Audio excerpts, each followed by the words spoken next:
Hi, it's Chris with Implied Music. As many of you know, I make music theory tutorials. I talk about voicings, melodies, harmonies.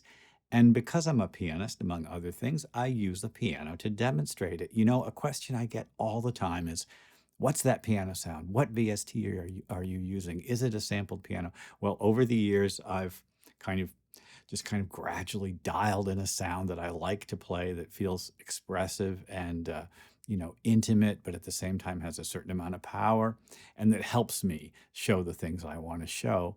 I'm just going to let you in on my setup today. It's kind of complicated, so brace yourself for some excruciating detail.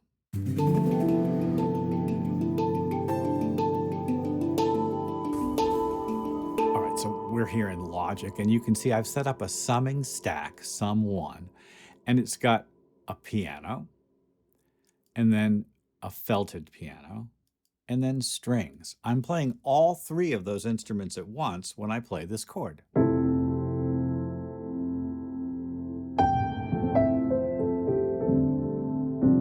It sounds like a well-produced, sort of processed piano.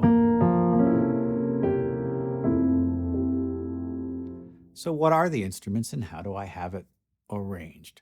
Let's take them one at a time. I'd say the meat and potatoes sound for me is Pianoteq's uh, upright piano.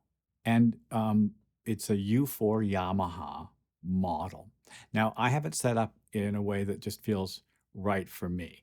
It means I've changed the unison width in the temperament and I've adjusted the voicings a little, the voicing hardness a tiny bit, and also the velocity sensitivity. So at the highest velocities, it scales off a little bit. And I want it a little bit bright because I want it to cut through.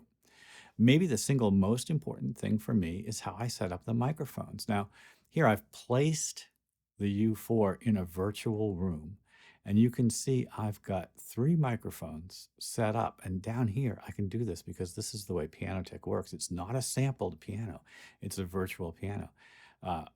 Couple of cardioid U87 models, and then couple of figure eight models in a Bloomline configuration, suspended high up over the instrument, kind of right to the back of it. The wall's not too far back. So this is the sound of just the piano. And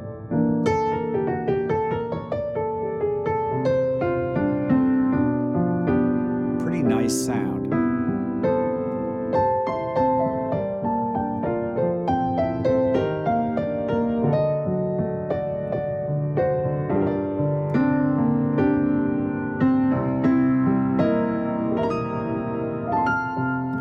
Maybe a little perfect and, not great sustain. It doesn't last forever. If I hold things down, it tends to go away.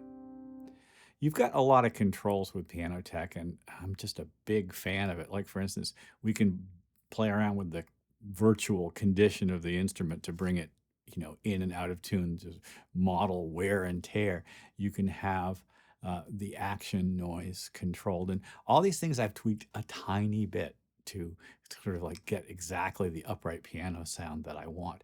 But one thing it doesn't do well is sample the, I guess I would say, artifact noises of playing the piano. For instance, there is a little bit of a pedal noise,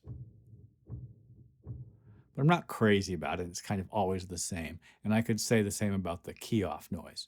So in order to get that and a little bit of extra buzz, I'm over here with Fracture Sounds Midnight Grand. It's a felted grand piano and it's mixed very quietly in the mix.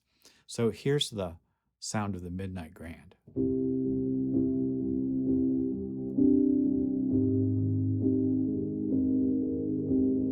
Very kind of quiet. And you can hear a little tuck, tuck, tuck, right? A little sort of brushy noise. I want to point out that I also have quite a bit of a fairly steep EQ on this. You see how I'm rolling off so much highs and almost no 1K, very little bass. It's just there for color and, an effective way to do it as well. I could turn up the piano noise if I'd like. And the other thing I'll say about Midnight Grand is it's got these atmospheres, which are essentially a pad to the raw sample. If I slap this, you'll really hear the brushy sound. I think this adds a little something to my Pianoteq sound, and they work together beautifully. Okay, my last layer, and it's just a pad that is just a super easy Spitfire Audio Labs pad, and it's free. It's just there as kind of a background sound. It's just sitting there in the back of the mix. This also is EQ'd pretty hard. See, the highs are rolled off quite a bit. And I'm using Logic's spreader. It grabs notes and sends them left or right. Now, so really only the fundamentals. You can see it's pretty small, this interface, but if I play a spread out chord, some of the notes appear to the right, some appear to the left, and that helps me get a better stereo picture. So back to everybody at once. And take a look at my mixer down here. I've got a reverb. What reverb am I using? Well,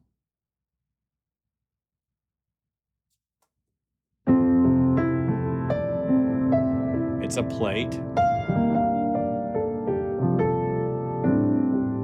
I like the Relab reverb for this. It just sounds like a studio reverb that I'm very familiar with using. And I'm rolling off the input to it. Very little lows and the highs get rolled off. So really sort of focusing on the mid-range and the upper mid-range with the reverb sound. My mix output bus, and I do this in real time, so I can't use anything too intensive because it would give me a good deal of latency.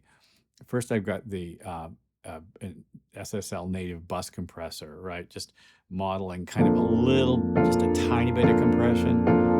Hardly ever get up to 3 dB. It's always just kind of like sitting, just sort of pulling everything together a little bit. And then I like to use Waves C4 just to keep things from getting too intense. And I hit it pretty hard. You can see I've got like 4 dB of compression, especially in the lowest part of the sound. And that makes things sit well in YouTube, but I probably wouldn't do that if I was actually recording a piano for a record or something like that. Certainly not in the mix output bus. And then I'm using also Waves L1 Ultra Maximizer just to sort of bring everything up and to also make sure that when I'm playing and talking at the same time, things don't hit the output ceiling. I have the output ceiling at -1, just to make sure that things don't get too loud. So I have an output bus, couple of levels of compression, multiband compression, and then a little bit of limiting. Just so that I use a shotgun mic overhead, and I've got a little bit of compression on that as well, of course, and EQ. And I use noise reduction because I do all this work here in essentially home studio, and there are occasionally hums and buzzes and certainly sounds from outdoors as well. Because I use the mic live while I'm playing, there's almost always a certain amount of just rattle from the keys. So here, I'm just going to play my keyboard and you'll hear a certain amount of key noise, and that gets picked up by the mic. I think that adds a little bit to the authenticity here. Listen to the keys. Can you hear? I think a little key noise is probably not a bad thing. I knew the producer who put a Kontakt pickup on their MIDI controller and sort of mixed it lightly into the sound that they were doing. It was pretty effective. Well, that's my piano sound. Could you emulate it? You might be able to if you copied everything here, but what I would encourage you to do is to iterate, reiterate, save your patches. You can see I've labeled this one CRHU4 Jazz Intimate. This is based on a patch from Pianoteq, but I've gradually changed it over time. This is probably version 20, just this year. And then I save my overall setup as a template in Logic so that I can get to a sound right away that I know and like and that I can trust, that's reliable for me. Well, I hope this has been useful. Like and subscribe and ding the bell to be notified when I do my videos. I'll see you guys next time.